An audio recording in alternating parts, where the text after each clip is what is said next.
mi ngi nii kii moo di la première photo officielle de Jules Bocandé. Nous sommes en 1974, veille de la finale de la Coupe du Sénégal, Jeanne d'Arc Asfa. Jules Bocandé est lauréat du concours du jeune footballeur Tassirou Diallo moo nekk nii, c'est son dauphin. Tassirou termine deuxième. Nee naa Tassirou ci seexu Bocandé la. Vous nous excuserez de la qualité de la photo mais nag lii mooy valeur u photo bi waaw. Excusez leen ñu ci qualité photo bi lii nag moo di valeur u photo bi ci état bi mu nekk en 1974 Jules Bocandé bi ngi nii mook Tassirou Diallo ñoo nekk nii mu nekk seen première photo officielle. Jules est premier, Tassirou est deuxième et là c'est Oumar Sy qui était à la Jeanne d'Arc de Dakar. Tassirou à l'époque ma nga Niayes, Jules ma nga Entente JAC. Kii moo di première photo Tassirou Diallo aux côtés de Jules Bocandé moom laa wax ni séexam la concours jeune football la woon. Jules premier, Tassirou deuxième, Oumar Sy troisième. 7 ans après, Tassirou Diallo a grandi. Le voilà. Ici, c'est à Dakar, en finale de la Coupe de l'UFOA, avec une très grande équipe des Rangers d'Enugu. Tassirou est ici en compagnie de Ibrahima Ndiaye Chita, de Djadjilou Diallo, de Amsata Ndiaye, qui dit Ibrahima Sy, qui avait fait un très grand match à l'aller à Lagos, qui marque même un but non accordé. Medoune Marenekni, qui dit Amdi Sarr.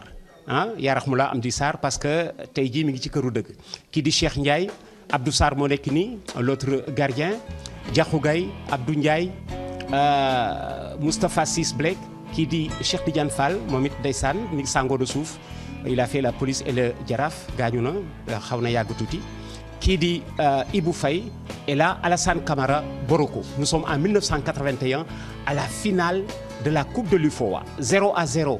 C'était à Lagos contre les Rangers d'Enugu. Rangers d'Enugu bu ñoom Emmanuel Okola bu ñoom Christian Tchoukou bu ñoom Ikeji bu ñoom Atouek bu Aloy Suisse. Alors ñu def 0-0 kii c'est la finale retour à Dakar. Tassirou Diallo est ici. Nous sommes en 1981. Il était nag dans ce match-là sur la photo. Tassirou était à la veille d'un de ses deux buts les plus importants ci bii boobu laa jëm si tout à l'heure ak vous. But bi ma doon wax mi ngi nii. ci finale bi les Nigérians sont en blanc, la police est ici en bleu ñu nekk un partout. Voilà Tassirou Diallo gis ngeen que ni à hauteur du poteau il bat ici Emmanuel Okola. Okola est au Nigeria ce que Amady Thiam fut en équipe nationale du Sénégal. Tassirou moo nekk nii à hauteur du poteau mu nekk une tête rageuse waaw mbëkk bu gaaw. camp bi moo di camp wu tableau d'affichage bi nga xam ni moo nekk vers Casino tey jii Casino à l'époque score. Le voilà le deuxième but de Tassirou Diallo qui donne à la police la Coupe de l'UFOA 1981 boobu temps équipe bu Nigéria bi dëgg na là c'est Christian Tchoukou. Christian Tchoukou c'est le Roger Mendy nigérian.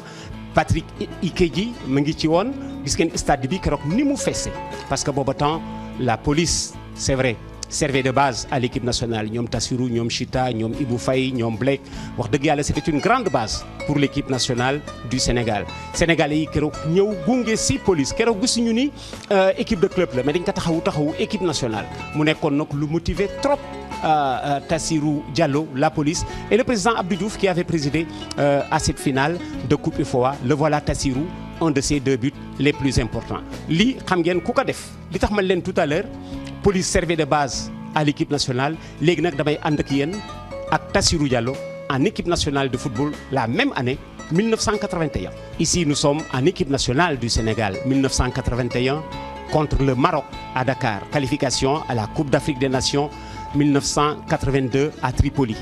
On fait 0-0 ici à Dakar. Le Maroc avait gagné la manche aller au Maroc sur la marque d'1-0. Tassirou Diallo est ici, accroupi, avant-centre. Sur sa gauche, Moustapha Ciss Blake, qui dit Lamine Ndiaye, l'ancien entraîneur national, aujourd'hui entraîneur tout-puissant Mazembe, Tche Lumumbashi, RD Congo. Le voilà, Tassirou Diallo, avant-centre à l'époque. C'était le meilleur avant-centre sénégalais. Parce que le meilleur avant-centre, c'est celui qui vaut au moins un but tous les deux matchs. Tassirou en avait la valeur. Le voilà, Tassirou Diallo.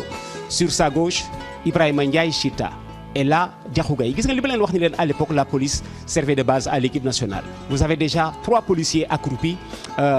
Ils sont même 4 policiers. Diakhou police, Chita police, Tassirou Diallo police, Moustapha Ciss Blake police. Le 5e est là.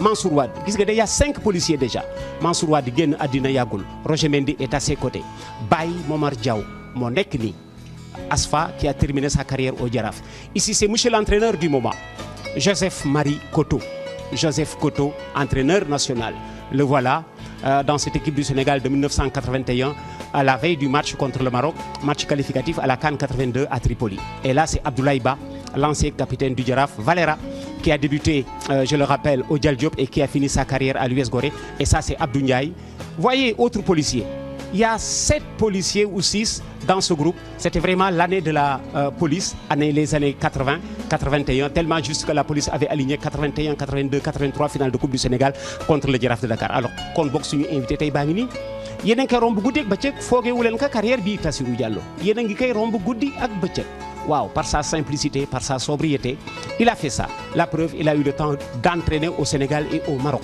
voilà le voilà notre invité du jour